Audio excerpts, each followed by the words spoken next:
A ver, ¿cómo se rompe una democracia? Es una pregunta fuerte, ¿no? Bueno, en los años 70, Chile nos dio una respuesta bastante trágica. Hoy vamos a meternos de lleno en la anatomía de esa crisis. Vamos a ver cómo, paso a paso, una nación entera llegó a un punto de no retorno. Y todo arranca con una elección. Una elección que, en vez de darnos un ganador claro, lo que hizo fue destapar una fractura, pero profunda. Miren los números. Salvador Allende saca la primera mayoría, sí, pero con apenas un 36.6%. Jorge Alessandri pegadito con un 35.3%. Y Radomiro Tomic con un 28.1%. O sea, nadie, pero nadie, se acercó a la mayoría absoluta. Y esto era el reflejo perfecto de lo que se conocía como el sistema de los 3/3.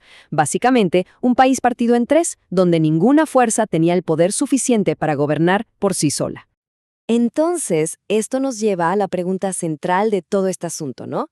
¿Qué pasa cuando una elección, en lugar de cerrar un capítulo, te abre la puerta a un problema gigantesco?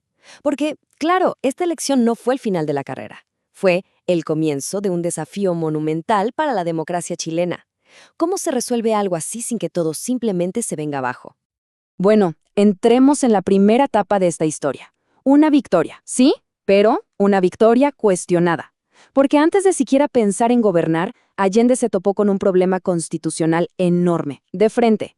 ¿Cómo asumir el poder si no tienes una mayoría clara que te respalde? Aquí, la constitución de la época era súper clara. Si nadie sacaba mayoría absoluta, la pelota quedaba en la cancha del Congreso. Ellos tenían que elegir entre los dos primeros. Ahora, por tradición, siempre se respetaba al que había sacado más votos. Pero esta no era una elección cualquiera. Pensemos el contexto. Plena Guerra Fría. La idea de tener un presidente marxista, elegido democráticamente en América Latina, bueno, eso generaba un pánico tremendo, tanto dentro de Chile como fuera. Así que esa tradición, por primera vez, estaba en duda. Estaba totalmente en juego. Y aquí es donde la cosa se pone interesante. ¿Cómo se destrabó esto? Con una jugada política, el llamado Estatuto de Garantías Constitucionales. Fue una negociación, principalmente con la democracia cristiana, donde la coalición de Allende, la Unidad Popular, básicamente tuvo que firmar un compromiso. Un papel donde prometían respetar las reglas del juego democrático, las libertades civiles, todo. En el fondo fue un intento como de ponerle un corsé institucional a una revolución. Un parche, si se quiere, que desde el minuto uno ya te mostraba la desconfianza y la fragilidad con la que arrancaba todo. Pero, como se podrán imaginar, ese compromiso tan frágil no iba a durar mucho. Y aquí entramos en la segunda fase, que para muchos es la más decisiva de toda esta crisis, el colapso del centro político. Ese espacio en el medio, el de la negociación, el del acuerdo, empieza literalmente a evaporarse. Esto que vemos aquí es la radiografía perfecta de lo que pasó. El famoso sistema de los 3/3 se esfumó. Para 1972 ya no hablamos de 3 fuerzas políticas, no, ahora hay solo 2 bloques gigantes totalmente opuestos. Por un lado, el gobierno, la Unidad Popular, y por el otro, una mega coalición opositora, la CODE, que juntaba a la democracia cristiana con la derecha del Partido Nacional. ¿Y el centro? Bueno, el centro, ese espacio vital para negociar, fue devorado por los extremos. Hay una cita del historiador Luis Corbalán que lo resume de una forma brutal. Dice que Allende fue desbordado tanto por la derecha, que arrastraba al centro, como por la extrema izquierda. Y esto es clave porque nos muestra que el gobierno de Allende no solo tenía que lidiar con una oposición unificada y cada vez más hostil, sino también con la presión de sus propios sectores más radicales que le exigían ir más rápido, acelerar la revolución. Estaba literalmente atrapado entre 2 fuegos. Claro, porque esta polarización no se iba a quedar en los salones del Congreso, ni mucho menos. La tensión se desbordó, salió a las calles, y ahí es cuando aparecen en escena grupos extremistas que de un lado y del otro decidieron que las reglas de la democracia simplemente ya no servían.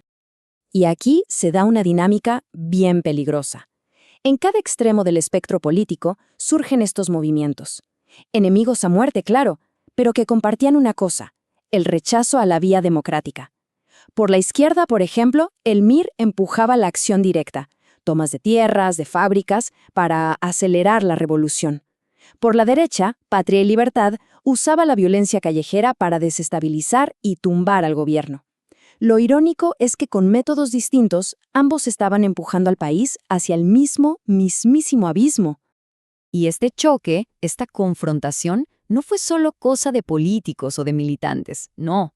Lo más grave es que la polarización se empezó a colar por todas partes, hasta en lo más íntimo de la sociedad. Cambió la vida diaria de todo el mundo. El punto acá es que la política dejó de ser algo que se discutía lejos, en el Congreso. No, se convirtió en una batalla personal, en la cena familiar, en la oficina, en la universidad. Las calles eran un escenario constante de marchas, protestas, contramarchas. La convivencia más básica, el respeto mínimo por el que piensa distinto. Todo eso se empezó a romper en 1000 pedazos. Y por supuesto, los medios de comunicación jugaron un papel clave en todo esto. Le echaron más leña al fuego. Hay una cita muy buena de los historiadores Bernedo y Porat que dice que la prensa abandonó su tradición para convertirse en una barricada. O sea, las noticias ya no eran noticias, eran propaganda. Todo era blanco o negro, buenos contra malos. Los medios dejaron de informar para tomar partido, usando el insulto y la descalificación como un arma más. Y claro, esto no hizo más que amplificar el conflicto hasta niveles insostenibles. Miren esta caricatura. Es de agosto de 1973, o sea, semanas antes del golpe. Y es como un termómetro perfecto del ambiente que se vivía. Es un país literalmente partido por la mitad. Y fíjense, ya no hay diálogo, solo gritos, acusaciones. Es el retrato de una sociedad que ya no se reconoce, donde el que está al otro lado ya no es un adversario, es un enemigo al que hay que destruir. Y bueno, con el diálogo completamente roto, con una sociedad fracturada y con los políticos atrincherados en sus posiciones, el sistema se dirigía, ya de forma inevitable, a su punto de quiebre. Esta línea de tiempo resume la velocidad de vértigo con la que todo se vino abajo. Pensemos, en 1970 tenemos ese compromiso frágil que permite a Allende asumir. Solo un año después, en 1971, el diálogo ya está en crisis. Para el 72, el centro político desaparece, con la creación de este gran bloque opositor. Y para 1973, con la violencia desatada en las calles y la sociedad partida en dos, el sistema ya no tenía para dónde ir.